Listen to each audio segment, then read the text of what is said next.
अगर आप एक एईपीएस संचालक हैं तो सुबह से आपका एसबीआई का विड्रॉल नहीं हो रहा है और अलग अलग जो कंपनियों के आप पोर्टल यूज़ करते हैं, कोई पेनियर, कोई रॉयनेट, कोई स्पाइस मनी या दूसरे कोई पोर्टल, तो हर पोर्टल के हिसाब से एक अलग अलग मैसेज उनको डिस्प्ले हो रहा है। किसी को सस्पिशियस फ्रॉड बताएगा किसी पोर्टल में, और किसी में 30 मिनट वाली एरर आएगी या किसी जगह कुछ और एरर आ सकती है। लेकिन अगर हम सरल शब्दों में बोलें तो एसबीआई का जो एईपीएस का सर्वर है वो डाउन है।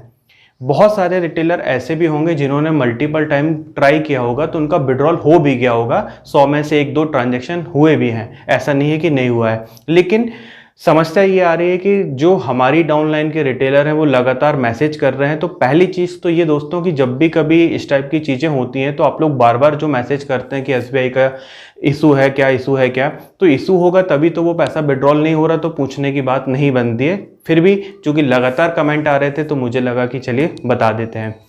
तो पहले तो मैं आपको बता दूं कि एईपीएस में तो लगातार ट्रांजैक्शन होते रहे, कल शाम तक भी होते रहे, लेकिन आज सुबह से ये प्रॉब्लम आ रही है। लेकिन जो लोग एसबीआई का कियोस्क चलाते हैं वो सोमवार से परेशान हैं और उन्होंने बताया कि जो एसबीआई का कियोस्क सर्वर का सॉफ्टवेयर है वो लगभग सोमवार से प्रॉब्लम कर रहा है और उसमें 9 बजे से लेके दोपहर को 3 बजे तक सामान्यतः ट्रांजैक्शन नहीं होते थे, सामान्यतः की बात कर रहा हूं, और इसके बाद लगभग वो सर्वर सही चलने लगता था। एईपीएस जो प्राइवेट कंपनियों से चल रहा था इसमें ऐसा कोई इशू नहीं था, वो केवल आज ही हुआ है। बैंक की तरफ से अभी ऐसा कोई अपडेट नहीं है कि ये सुधार कब तक हो जाएगा। अभी सुधार कार्य चल रहा है, इसी कारण से सभी एईपीएस पोर्टल में एसबीआई बंद चल रहा है।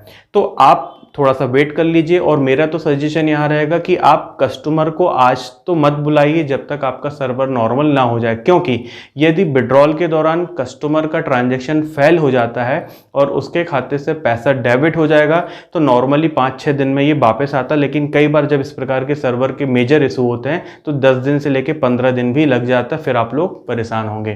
तो अभी ये मान के चलिए कि सर्वर का प्रॉब्लम है, आज का दिन आप रहने दीजिए। अगर इसका कुछ पुख्ता अपडेट आएगा कि कब ये सही हो जाएगा तो हम इसको जानकारी देंगे। दूसरी बात, इसी के साथ साथ कई लोग कमेंट करके बैंक ऑफ बड़ौदा का पूछेंगे, तो बैंक ऑफ बड़ौदा का इशू बहुत लंबा है और इस पर मैं कई वीडियो और मेरे जैसे कई मित्र भाई लोग ऑलरेडी वीडियो बना चुके हैं, उस पर दोबारा चर्चा करने की जरूरत नहीं है कि किस प्रकार से बीओबी ब्लॉक कर रहा है। तो बीओबी में यदि 30 मिनट की एरर आ रही है, सस्पिशियस फ्रॉड आ रहा है, तो आप हमारे पुराने वीडियो को रेफर कर सकते हो। केवल ये अपडेट एसबीआई के लिए कि एसबीआई का सर्वर आज डाउन है और अलग अलग पोर्टल में अलग अलग एरर हो सकते हैं, लेकिन जो भी एरर मैसेज आपको आ रहा है पैसा विड्रॉल नहीं होगा, इसका मतलब आप समझ जाइए कि एसबीआई का सर्वर डाउन है और एसबीआई के कियोस्क का सर्वर भी डाउन है। तो जो ग्राहक है हमारे एसबीआई के वो ना एईपीएस प्राइवेट से निकाल पाएंगे ना एसबीआई के कियोस्क पोर्टल से निकाल पाएंगे। वीडियो देखने के लिए बहुत बहुत धन्यवाद दोस्तों, आपका दिन शुभ हो। वंदे मातरम, जय हिंद।